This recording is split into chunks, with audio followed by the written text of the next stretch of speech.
नमस्कार, welcome to the journey of real files. आपकी सच्ची स्टोरीज में मैं एक बार फिर से आपके सामने हाजिर हूँ एक नए रियल इंसिडेंट के साथ। यह इंसिडेंट एक सुनी सुनाई घटना पर आधारित है। हो सकता है कि गांव नगर की मनगढ़ंत कहानियों में से एक हो, या फिर हो सकता है कि ये एक सच्ची दास्तां हो जो किसी के लाइफ में रियल में बन चुकी हो। तो चलिए आज की कहानी की तरफ हम आगे बढ़ते हैं।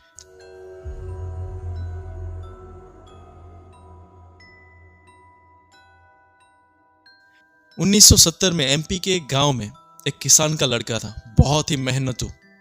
इनके घर में 3 लोग थे, इनके पिताजी, इनकी माताजी और ये खुद। इनका नाम मोहन था। इनके पिताजी को बहुत समय पहले पैरालिसिस हो चुका था। पूरी बॉडी इनकी अच्छी तरह से काम नहीं करती थी, हाफ साइड पूरा पैरालिसिस था। इनको लकवा मार चुका था। पूरी घर की जिम्मेदारी इन्हीं पे थी।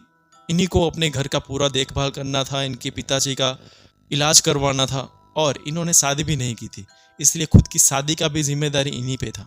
ये दिन रात मेहनत मजदूरी करके अपने खेत में काम करते। दिन को और रात को इन्हीं की मम्मी इनके लिए खाना बना के लेके आती और ये खेत में ही खाते और खेत में ही काम काज करके सो जाते वहीं पे। मतलब 2400 घंटे ये खेत में ही रहते। इनका बस एक ही मकसद था कि कैसे मैं इतने रुपए कमा लूं कि अपने पिताजी का इलाज अच्छी तरह से करवा सकूं और अपनी शादी अच्छी तरह से कर सकूं, कहीं अच्छे से गांव में अच्छी सी लड़की से।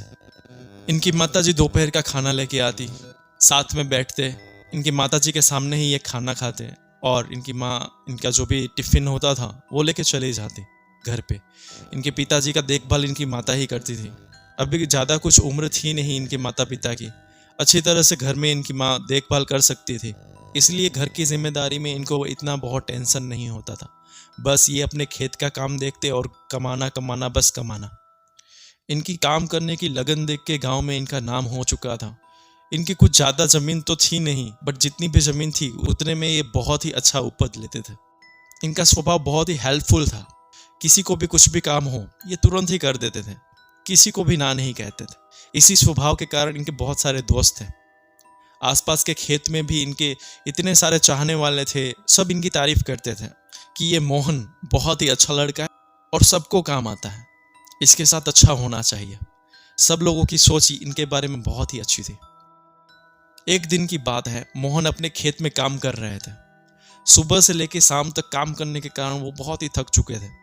तकरीबन 7 बजे के आसपास इनकी मम्मी इनके लिए खाना लेके आती थी और अभी 6:30 बजे का समय हो रहा था। इसलिए इन्होंने सोचा चलो एक काम करता हूँ, हाथ पैर धो के थोड़ा देर बैठ जाता हूँ, तब तक मम्मी आएंगी और मैं साथ में खाना खा लूंगा। आज बहुत ही भूख लगी थी इनको। इन्होंने चंपाकल से हाथ पैर धोया और खेत में एक मचान थी, बाहर एक खटिया बिछा था। खटिए पे ये बैठे थे और आराम से सोच रहे थे कि आज एक काम करके एक सुकून मिलता है ना, उस तरह की एक सुकून इनको मिल रही थी। बस ये आसमान को देख रहे थे, इनको अच्छा लग रहा था। तभी इनको कहीं से एक रोने की आवाज सुनाई थी। इन्होंने आसपास देखा, कुछ ध्यान में आया नहीं। इनको लगा शायद इनका कुछ भ्रम होगा। अब ये खटिया पे बैठे थे वहीं पे और देख रहे थे आसपास। तभी इनको फिर से वही आवाज सुनाई दी। ये वहां से खड़े हो गए, मचान के आसपास देखा, मचान के पीछे देखा, अंदर देखा, कहीं पे कुछ था नहीं। और खेत में भी इतनी बड़ी बड़ी झाड़ियां थी नहीं कि उसमें कुछ छिप सके, इसीलिए साफ साफ दिख रहा था। अभी रात हुआ नहीं था, इसलिए दिखाई दे रहा था। इन्होंने सोचा चलना थोड़ा बहुत बाउंड्री के आसपास, जो खेत की बाउंड्री थी उसके आसपास देख के आता हूँ। ये वहां गए देखने के लिए, वहां कुछ नहीं था, आवाज भी अभी नहीं आ रही थी। इन्होंने सोचा शायद कोई जानवर की आवाज होगी, कोई जानवर रो रहा होगा और मुझे लगा कोई इंसान रो रहा है, इसलिए उन्होंने छोड़ के बात को इग्नोर करके वापस आके बैठ गए। अभी बैठने जा ही रहे थे कि फिर से उन्हें रोने की आवाज सुनाई थी। उन्होंने ध्यान से सुना तो उनको रोने की आवाज उनका जो खेत था और खेत का जो रास्ता था उस तरफ से आ रहा था। उन्होंने सोचा कि चल जाके आता हूँ उस तरफ। अभी सांझ का समय था, सूरज भी ढलने आया था, तो थोड़ा बहुत विजिबिलिटी कम हो चुकी थी। ये उस तरफ जाने लगे। उनकी मम्मी भी उस तरफ से आती थी, वही रास्ता था एक। तो इन्होंने सोचा चल जाके देखता हूँ, शायद किसी को कुछ ज़रूरत होगी। वो उस तरफ जाने लगे। जाते जाते वो देखते हैं कि जो उनका एंट्री था, जहाँ से खेत में आना जाना होता था, वहाँ पे एक बबूल का बड़ा सा पेड़ था। वो बबूल के पेड़ के नीचे कोई खड़ा था। पूरी संध्या ढल चुकी थी, विजिबिलिटी बहुत कम हो चुकी थी। जैसे कोई सुसुक रहा हो, अंदर से बहुत रो लिया हो और अंदर से सांस भर चुकी हो, उस तरह से आवाज आ रही थी। इन्होंने सोचा कौन होगा भाई, अब रात होने आई, यहाँ पे अभी कौन हो सकता है। ये थोड़े पास में गए, पास में जाके इन्होंने पूछा कौन हो आप। सामने से कोई आवाज नहीं आई। इन्होंने सोचा फिर से एक बार पूछ लेता हूँ, कोई गांव का जान पहचान वाला होगा। तो उन्होंने थोड़ा जोर से बोला कौन हो आप, क्या चाहिए आपको, क्यों रो रहे हो। फिर से सामने से कुछ आवाज नहीं आया। इन्होंने सोचा शायद कोई अनजान कोई व्यक्ति होगा, चलना फिर से पास में थोड़ा जाके पूछ लेता हूँ। उन्होंने पास में जाके देखा तो वहां पे एक औरत खड़ी थी जो एक शादीशुदा जोड़े में थी। लाल कलर का उन्होंने लिबास पहना था, जो शादी का जो लिबास होता है। ये वहां स्तब्ध हो गए। उस समय लुटेरे वहां पे बहुत हुआ करते थे। उनको लगा शायद किसी ने लूट लिया हो या फिर कुछ हुआ हो इनके साथ। तो इन्होंने कहा बहन आपके साथ क्या हुआ, आप क्यों रो रहे हो। इतना ही उन्होंने कहा था, वो लड़की इनके सामने घूमी। आधे फेस तक उसने घूंघट ओढ़ा था। उसका मुंह अच्छी तरह से नीचे से दिख रहा था। ऐसा लग रहा था कि बहुत ही सुंदर एक स्त्री है और उनके सामने खड़ी है। ये थोड़ी देर उसको देखते ही रह गए। इनका जो खेत था, वो खेत के दरवाजे से चल के वो अंदर चल पड़ी। इनको लगा क्या हुआ, ये अंदर क्यों जा रही है। ये पीछे पीछे जा रहे हैं, उसके पीछे से आवाज दे रहे हैं। वो कुछ जवाब ही नहीं दे रही, बस इनके खेत के तरफ अंदर अंदर जा रही है। जाके जो उनका मचान था वो मचान के अंदर चली गई। इनको लगा क्या हुआ, ये मचान के अंदर क्यों चली गई। अब थी औरत, इसलिए इन्होंने मचान के अंदर जाना सही नहीं समझा। इन्होंने सोचा कि पास के ही खेत में इनका एक दोस्त था, जाके उसको बुला के आता हूँ और बाद में आके देखते हैं क्या है ये जल्दी जल्दी दौड़ते दौड़ते गए। इन्होंने अपने दोस्त को कहा चल मेरे साथ ऐसा ऐसा हुआ है। पहले तो इनके दोस्त को लगा कि मजाक कर रहा होगा, फिर इनके बहुत ज़्यादा कहने पे उनका दोस्त इनके साथ आया। सबसे पहले ये अपने मचान में गए। वहाँ पे देखा तो कोई नहीं था। बाहर आए, आसपास वो देखने लगे। इनका दोस्त वहीं खड़ा था, खड़े खड़े हंस रहा था। इनके दोस्त ने कहा भाई तेरी शादी की उम्र हो चुकी है, तो शादी कर ले। ऐसे ऐसे ख्याल इसीलिए आ रहे हैं क्योंकि तू अभी तक शादी नहीं किया, तू शादी कर ले भाई पहले। ये पूरे टेंशन में थे। इनको लग रहा था क्या हो रहा है अभी। इनके दोस्त को काम था, इसलिए इनका दोस्त उनको छोड़ के चला गया। अब ये वहीं बैठे रहे, तब तक इनकी मम्मी आ गई। सबसे पहले इनके फेस देख के मम्मी ने पहले यही पूछा क्या हुआ है, तू इतना उदास क्यों लग रहा है। इन्होंने अपने मम्मी को कुछ बताया नहीं। सोचा मम्मी डर जाएंगी, मैं अकेले यहाँ रहता हूँ, इनको अच्छा नहीं लगेगा। इन्होंने खाना खा लिया, मम्मी ने टिफिन बंद किया और घर के लिए निकल गई। अब ये खटिए पे बैठे थे, इनसे रहा नहीं जा रहा था। ये फिर से उठे, आसपास देखने के लिए गए कि सही में कोई यहाँ आसपास तो नहीं है, कहीं कोई छुपा हुआ तो नहीं है। इन्होंने मचान ठीक से चेक किया, मचान में पूरा पड़ा था। जो गाय गरू को देने के लिए जो घास होती है, घास को थोड़ा बहुत ऊपर नीचे किया, पर वहाँ कोई नहीं था। ये वापस आए, खटिए पर बैठे। वहाँ बैठ के सोचने लगे कि आखिर वो था क्या। सोचते सोचते खटिए पे ही नींद आ गई। रात के तकरीबन 1-2 बज रहे होंगे।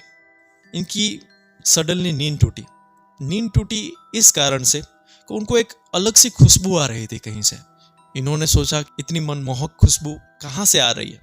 इन्होंने आसपास देखा, ऐसा कुछ था नहीं। इनका खेत भले छोटा था, पर आसपास के भी जो भी खेत थे, अगर कोई अगरबत्ती भी करता है अपने खेत में तो इतनी स्मेल इतने दूर तक नहीं आ सकती। ये सोचे चल आसपास कहीं देख लेता हूँ, कहीं कुछ हो रहा हो तो। ये उठे, सब जगह देखा इन्होंने, कहीं पे भी कुछ भी नहीं था। तब इनको रियलाइज हुआ कि जो खुशबू है, जो इनकी मचान थी, अंदर से आ रही थी। अभी तक ये बाहर थे चारपाई पे, ये अंदर गए। अंदर जाते ही इनको फील हुआ कि बहुत ज़्यादा खुशबू बढ़ चुकी है और ये मचान का जो टेम्परेचर है बहुत ही ठंडा हो चुका है। बहुत ही अच्छी सी एक मनमोहक खुशबू, ठंडी हवा, ये सब कुछ इनको बहुत ही अच्छा लग रहा था।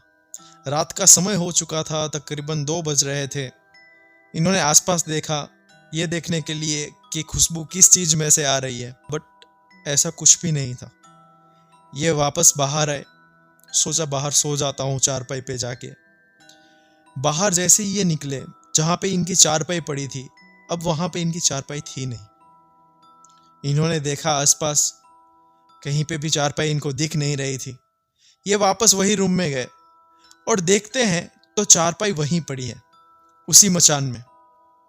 ये सोच में पड़ गए कि चारपाई आई तो अंदर कैसे आई। बहुत देर सोचने के बाद इनको लगा कि शायद मैं नींद में होऊंगा और चारपाई मैं ही खुद लेके आया हूं अंदर। ये सोच के वो चारपाई पे वहीं सो गए, क्योंकि इतनी अच्छी खुशबू आ रही थी। खुशबू ऐसी थी कि जैसे उनका मन का हरण कर रही हो। उनका मन बस उस रूम में ही लग गया। रात को बहुत ही अच्छी उनको नींद आई। सुबह उठे, आज का दिन वो बहुत ही रिलैक्स फील कर रहे थे। एक शरीर में उनकी फुर्ती अलग से आ चुकी थी। उनको लग रहा था कि आज तो मैं बहुत सारा काम कर दूंगा। उन्होंने पूरा दिन काम किया। दोपहर में उनकी माँ आई, खाना खिला के माँ वहाँ से चली गई। फिर से वो काम पे लग गए। उनकी शक्ति मानो आज खत्म ही नहीं हो रही हो, ऐसी उनको फीलिंग आ रही थी। शाम हुआ, तकरीबन 6 बज रहे थे। जो भी खेत का उनका काम था आज उन्होंने बहुत जल्दी पता लिया था। वो चारपाई पे आके बैठे थे और परसों जो उन्होंने लड़की देखी थी उस लड़की के बारे में सोच रहे थे। उनका ध्यान उसी तरफ था जहाँ पे उन्होंने वो लड़की को देखा था, पर आज उनके साथ ऐसा कुछ नहीं हो रहा था। वो मचान में गए, वहाँ पे वही खुशबू अब थोड़ी सी कम हो चुकी थी, पर खुशबू आ रही थी उस मचान में से। थोड़ा देर वहाँ बैठे, फिर वापस वो बाहर आए। बाहर बैठे थे तभी उनकी मम्मी आई खाना लेके। मम्मी ने उनको खाना दिया, थोड़ी बहुत बातचीत की। मम्मी ने उनमें नोटिस किया कि आज ये बहुत खुश लग रहा है। मम्मी ने उनसे पूछा तो उन्होंने बोला नहीं नहीं, आज तो बस ऐसे ही। उन्होंने बात को टाल दिया। मम्मी खाना खिला के चली गई। बस आज ये बहुत ज़्यादा खुश थे। इन्होंने सोचा चलो एक बार अपने दोस्त से मिल के आते हैं। पास के ही खेत में उनका दोस्त काम कर रहा था। उन्होंने अपने दोस्त से बात किया कल के इंसिडेंट के बारे में। उनके दोस्त ने कहा कि शायद तू नींद में हो सकता है और खटिया तू ही अंदर लेके गया होगा और तुझे ध्यान नहीं रहा होगा। इतना कुछ सोचने की जरूरत नहीं है, ऐसा कुछ नहीं हुआ होगा। थोड़ी बहुत देर उन लोगों ने बात किया। वापस आते आते 9 बज गए थे। आके उन्होंने कल पे हाथ पैर धोया और चारपाई उसी मचान में लेके सोने चले गए। जैसे वो मचान उनको बुला रहा हो, उसकी खुशबू उनको खींच रही हो। उन्होंने अंदर चारपाई रखी और उसी पे सो गए। तकरीबन 9:30 10 बज रहे होंगे। उनको नींद आने ही वाली थी, तभी उनको जैसे ऐसा लगा कि कोई बाहर उनके मचान के आसपास चल रहा है। उन्होंने ध्यान से सुना तो उनको पायल की आवाज़ आई। वो उठ के बैठ गए। चांद की रोशनी आ रही थी बाहर। वो जल्दी जल्दी बाहर निकले। उन्होंने आसपास देखना शुरू किया, वहाँ कोई नहीं था। वो बहुत देर तक देखते रहे, यहाँ वहाँ सब जगह। ना जाने क्यों उनको लग रहा था कि शायद वही लड़की हो सकती है। वो बहुत देर आसपास देखते रहे, कोई नहीं था। थक हार कर वो वापस आए। जैसे ही वो वापस आए, मचान में खुशबू और ज़्यादा बढ़ गई थी। उन्होंने ध्यान से देखने की कोशिश की कि आखिर ये खुशबू कहाँ से आ रही है। उन्होंने आसपास देखा, मचान में जो भी पूरा पड़ा था उसको हटा के देखा। सब जगह देख लिया, कहीं पे कुछ दिख नहीं रहा था। जैसे ही वो पीछे मुड़े, उन्होंने देखा कि चारपाई के पास कोई खड़ा हुआ है। चांद की रोशनी आ रही थी। रोशनी में उसकी लाल साड़ी उनको दिख रही थी। वो वहीं सिहर गए।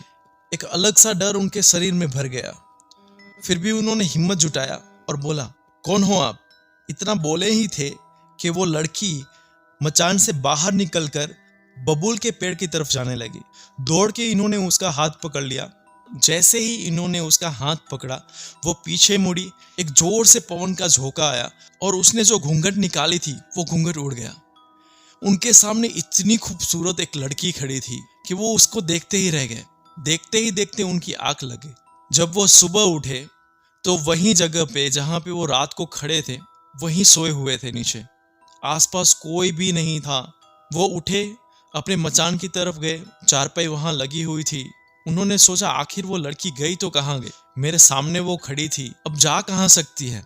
वो जल्दी से पास के खेत में जो दोस्त थे उनके पास गए। उन्होंने पूरी उससे बात कही। उसको भी लगा कि शायद ये सही कह रहा हो और वो इनके साथ आया। उन्होंने देखा आसपास कोई है या नहीं है। सब कुछ छान मारा पर वहां पे कोई नहीं था। मोहन जी की तबीयत अब खराब होने लगी थी। इनको बुखार आ गया। दोपहर में इनकी मम्मी खाना लेके इनके लिए आई। इनकी मम्मी को लगा कि इसकी तबीयत ठीक नहीं है, तो कहती हूँ आज घर पे चले और वहीं पे रहे। यहाँ आज नहीं रहेगा तो चलेगा। इनकी मम्मी के कहने से ये घर पे चले गए। वैसे भी इनको आज अच्छा नहीं लग रहा था। सांझ हुआ, पूरा इनका शरीर तप रहा था बुखार के कारण। रात को थोड़ा बहुत इन्होंने खाना खाया और सो गए। तकरीबन रात के 2-3 बज रहे होंगे। इनकी नींद टूटी तो जैसे ही ये उठे, इन्होंने अपने आप को वही मचान में पाया, खेत वाले मचान में। ये डर गए क्योंकि ये तो घर पे सोए थे। ये समझ नहीं पा रहे थे कि मैं यहाँ आखिर आया तो कैसे आया। ये मचान से दौड़ के बाहर निकले और अपनी घर की तरफ भागने लगे। जैसे ही ये भाग रहे थे, बीच में बबूल का पेड़ आया जहाँ पे वो लड़की इनको दिखी थी। वहीं पे वो लड़की खड़ी थी और सिसक सिसक के रो रही थी। इनको पता था कि ये वही लड़की है, पर इनमें इतनी ताकत नहीं थी कि रुक के वहां पूछ सके कि क्या है, तुम कौन हो और मेरे पीछे क्यों पड़ी हो। ये बस भागते गए, अपने घर पे पहुंचे। इन्होंने अपनी मम्मी से सब कुछ बताया कि मैं यहाँ सोया था और मैं वहां पहुंच गया। इनकी बात सुन के सब लोग घर में डर गए। पूरी रात कोई सोया नहीं। सुबह उठते ही ये और इनकी माँ एक झाड़ फूक करने वाले एक भुआ जी थे, उनके पास में गए। भुआ जी ने इनको एक ताबीज़ दी और कहा कि इसको उतारना मत। ताबीज़ लेके ये लोग घर पे आ गए। इनकी तबीयत अभी भी ख़राब ही थी। घर पे आके ये सो गए। शाम को उठे, शाम को थोड़ा बहुत खाना खाया, वापस ये सो गए। फिर से रात को इनकी नींद टूटी। देखते हैं तो फिर से वही मचान में ये सोए हुए हैं। डर के मारे ये फिर से वहां से भागते हैं। वही बबूल के पेड़, फिर से वो सिसक सिसक के रोती है। वहां से भाग के ये फिर से घर पे आते हैं। फिर से अपनी माँ को सब बातें बताते हैं। अब ये जो सिलसिला है बार बार चलता ही रहता है। बुआ जी ने जो भी ताबीज़ दिया था उससे कुछ फर्क नहीं पड़ रहा था। ये रोज उसी खेत में पहुंच जाते थे। अब इनकी तबीयत बहुत ज़्यादा खराब होने लगी थी और एक दिन ऐसा आता है कि उसी मचान में इनकी लाश आधे कपड़े पहने हुए मिलती है। यह स्टोरी अपने आप में एक मिस्टीरियस है। हो सकता है कि उनको एक दिमागी बीमारी हो चुकी हो, या हो सकता है कि सही में उनके साथ ऐसा कुछ हो रहा हो। आपको क्या लगता है, क्या सही में उनके साथ कोई था, या फिर उनको एक बीमारी थी जिससे लड़ते लड़ते वो अपने बूढ़े माँ बाप को छोड़ के इस दुनिया से चले गए? आप कमेंट सेक्शन में हमें ये ज़रूर बताइएगा कि यह कहानी आपको कैसी लगी। क्या लगता है आपको? अगर आपके पास में भी ऐसी कोई स्टोरीज हैं तो आप हमारे साथ शेयर कर सकते हैं हमारे ईमेल एड्रेस actawareness01@gmail.com पे। हम आपकी स्टोरी हमारे चैनल पे ज़रूर लाएंगे। अगर स्टोरी अच्छी लगी हो तो वीडियो को लाइक ज़रूर करिएगा, हमारे चैनल को सब्सक्राइब करिएगा, क्योंकि हमारी एक छोटी फैमिली है, इसको बड़ी करनी है, तो इसमें सहायता करिए। Thank you so much. जय हिंद, जय भारत।